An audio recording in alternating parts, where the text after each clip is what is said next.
3, 2, 1, 0. Welcome to the Little Minds Big Words show.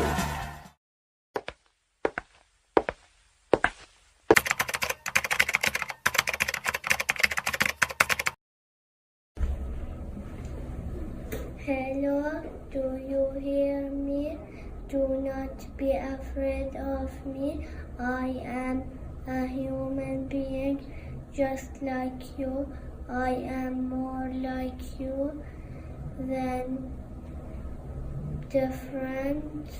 I feel the same as you feel. I am able to function in many activities the same as you are able to, but I face few challenges while doing them. My name is Mariam. I am a 6-year-old child with an intellectual disabilities, except and involve me. Please do not ignore me. Be patient with me. All I want is respect, love, faith, and equality,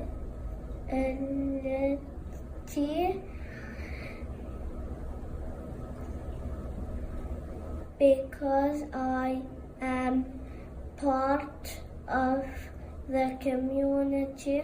You have to know more about me, and do not forget that I did not choose to have an intellectual disability, but was born this way.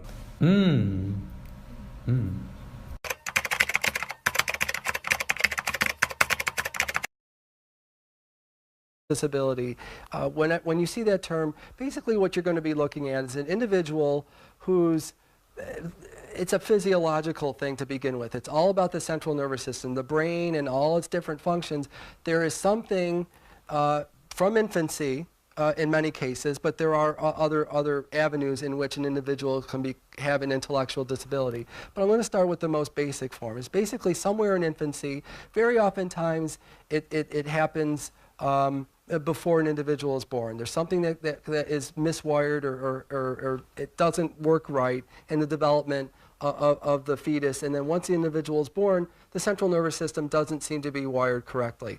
And it manifests itself in deficiencies related to those human milestones, those typical developmental milestones, such as communication and social skills, and motor milestones that everybody needs to progress through in that stepwise progression. And what happens with an intellectual disability is that central nervous system miswiring has an impact, and it sort of stops the progression of that development, and the milestones are not necessarily hit in the right order, or they're not progressed enough to a certain age level.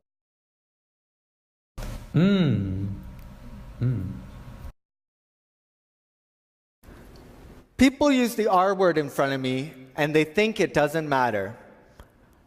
That's the word retard or retarded used in a derogatory manner. They're not thinking about how much it hurts me and my friends. Intellectual disabilities have historically been known as different terms throughout the field of applied behavior analysis or psychology in general. Probably the most common phrase utilized to describe intellectual disability is mental retardation, and that has been used for decades. And I think we're approaching a better understanding of what this problem entails, and therefore we've come up with, or the field has come up with, a different term, and it's intellectual disability.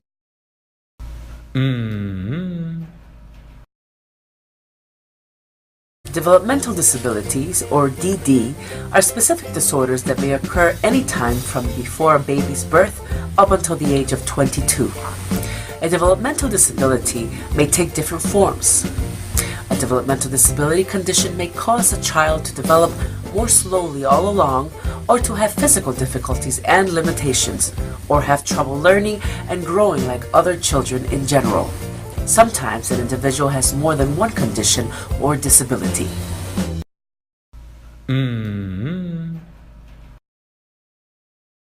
Assessment will need to include both cognitive capacity, IQ, and adaptive functioning, and the severity specifiers are based on the adaptive functioning rather than the IQ. DSM-5 is meant to parallel the World Health Organization's international classifications of diseases, also known as the ICD. And though the current edition of the ICD uses the term intellectual disability, the new ICD, to be released in 2015, will use the term intellectual developmental disorder. This is why the DSM-5 uses the current intellectual disability with the future term intellectual developmental disorder in parentheses to be changed when the ICD changes.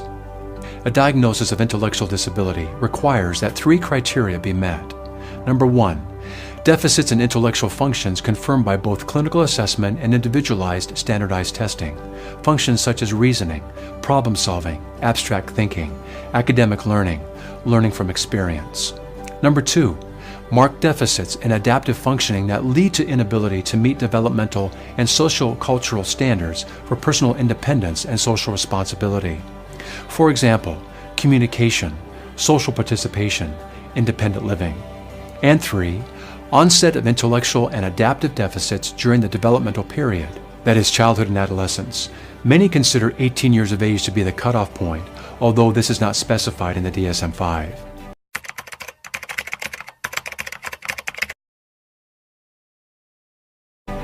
Cases of intellectual disability are classified on the basis of the severity of intellectual impairment, but this classification is no longer dependent upon IQ score in the DSM-5.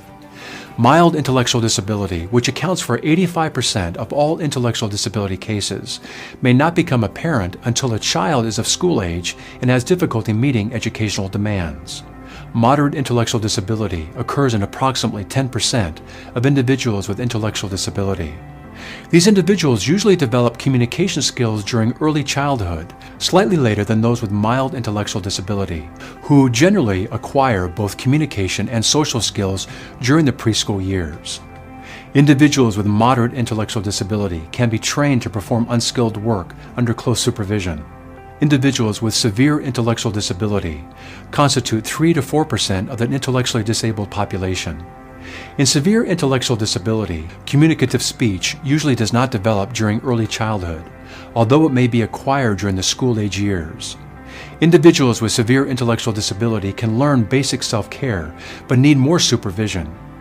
Profound intellectual disability occurs in approximately 1 to 2% of people with intellectual disabilities. Communication skills and sensory motor functions are significantly impaired. These individuals need nearly constant supervision and generally benefit from one-to-one relationships with a caregiver.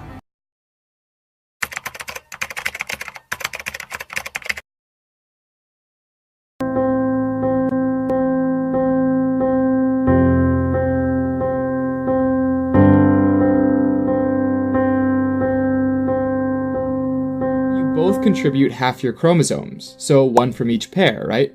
50-50. Now, what if someone contributes one too many? Say dad contributes 23 and mom contributes 24. Is that possible? Yes, and it's the basis of one of the most common chromosomal disorders, Down syndrome. Prader-Willi syndrome is a genetic disorder that, in infancy, causes poor feeding and low muscle tone, and then in childhood causes overeating, intellectual disability, and low sex hormones.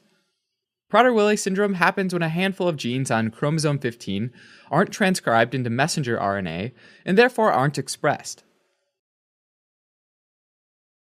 Everything is connected and affected, really. One, two, oh. No. Oops.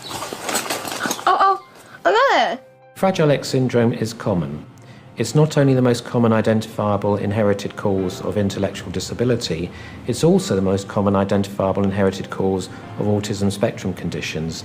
It affects as many as 1 in 3,000 to 1 in 4,000 individuals in its full mutation state, but it's far more common again in people who carry the pre-mutation. The most common physical feature of Fragile X syndrome is just how normal and ordinary an individual appears. This is important because people, including professionals, often mistakenly believe that if you have a genetic cause for your disabilities, then you will look different.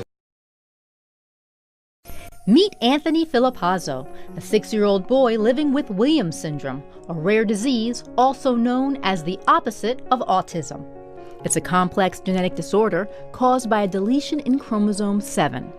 It affects 1 in 7,500 to 10,000 people worldwide. However, all of them have exactly the same deletion from a specific region. One set of about 26 genes on chromosome 7. This missing piece of genetic materials manifests in a variety of characteristics. First initial shock was like, okay, we're really in for something, because he was a lot smaller than I ever anticipated. Jackson, as far as doctors can tell, is not in pain, but is severely disabled. He receives his nutrition from a tube and has frequent startle seizures. It's okay. Hey, Mommy's right here. I got you.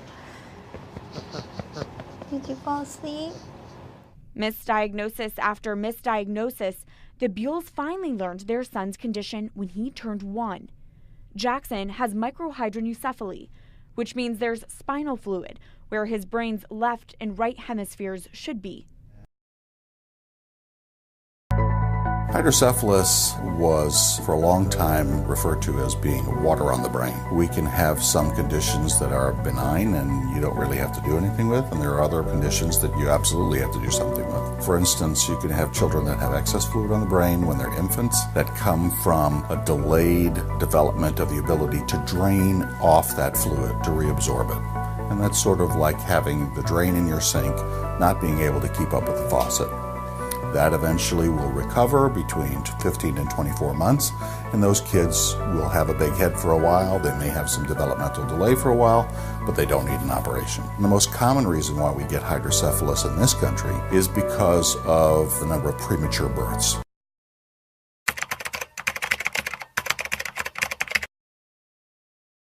The deficits related to social skills, deficits related to the ability to interact with others in an adaptive manner, those communication skills, the ability to tolerate changes in their environment, their ability to learn things. So what happens with intellectual disabilities is that there's this kind of like a wall that an individual cognitively bumps up against at some point in time during their development.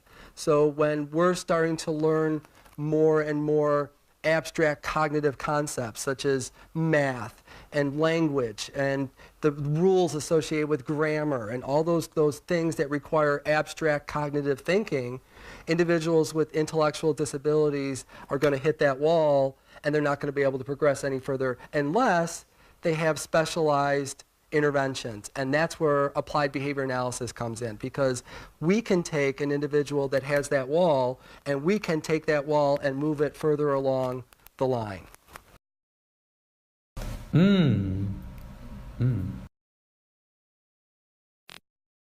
Armenia, Montenegro, and Serbia recently demonstrated to UNICEF's executive board the progress they've made.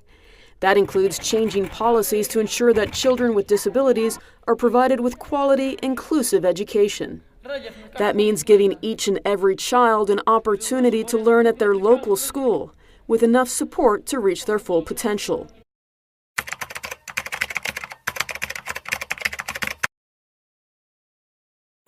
Today we know that students with intellectual disability can learn so much more than what we expected 10 years ago.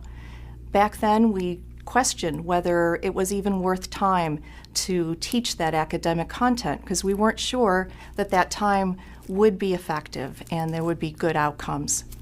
Now we know and have research that demonstrates that students with intellectual disability can learn to read.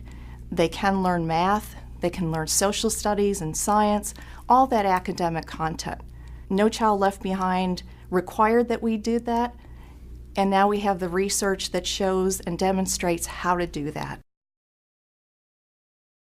Students with intellectual disabilities, like other pupils, typically respond to well-planned instructional strategies. The characteristics of good teaching is to let the students know exactly what to do, get frequent opportunities in order to respond, receive a meaningful reward for correct performance. Tasks must be represented in a logical sequences so that they get the big idea. Moreover, tasks must be relevant to the student's life, and the teacher should help the student learn how to learn and remember by teaching memory and learning strategies and applying knowledge and skills to everyday problems.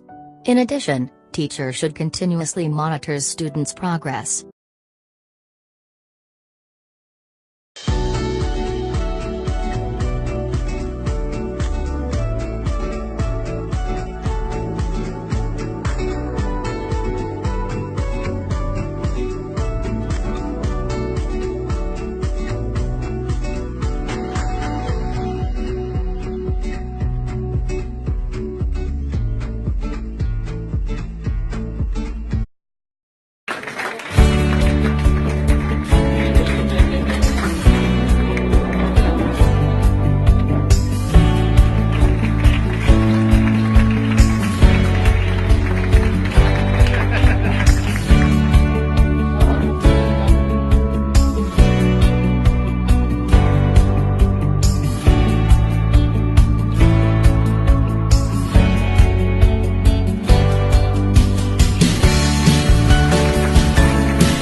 No, Down syndrome does not slow me down. It's just what I have in me. I do have Down syndrome, but that's not going to stop me one bit. See, I live on my own. I clean the house, I do exercise, I walk my dog. She's an outside dog. And I got 3 other brothers. They don't treat me special. My name is Mark Joseph Hubler. I'm from Indiana, a Hoosier fan. See, we're more like this different.